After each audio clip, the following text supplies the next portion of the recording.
నమస్తే, welcome to TV 999 news. ఇక వార్తల్లోని వివరాలు చూద్దాం. బీసీవై పార్టీ ఆధ్వర్యంలో గణతంత్ర దినోత్సవ వేడుకలు. భారత చైతన్య యువజన పార్టీ నాయకుల ఆధ్వర్యంలో మంగళగిరి పార్టీ కార్యాలయంలో గణతంత్ర దినోత్సవ వేడుకలు జరిగాయి.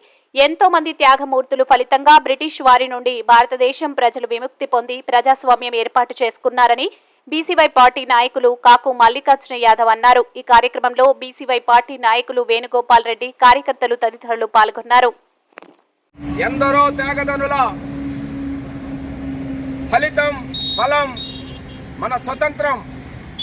1950 జనవరి 26న బ్రిటిష్ వారి కబంధ హస్తాల నుండి విముక్తి పొందినటువంటి భారతదేశంలో భారతదేశ ప్రజలు ప్రజల చేత ప్రజల కొరకు ప్రజలే ఎన్నుకోబడ్డ ప్రజాస్వామ్య ప్రభుత్వాన్ని ఏర్పరచుకోవడం కోసం ఏర్పడినటువంటి గణతంత్ర దినోత్సవాన్ని ఈరోజు వాడవాడలా ఘనంగా నిర్వహించడం.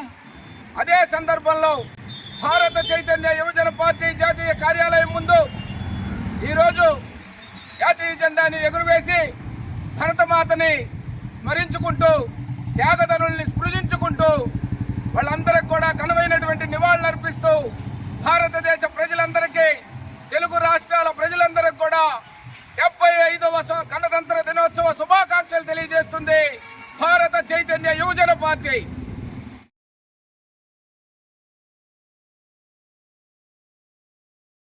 మరిన్ని వివరాల కోసం చూస్తూనే ఉండండి టీవీ 999 న్యూస్.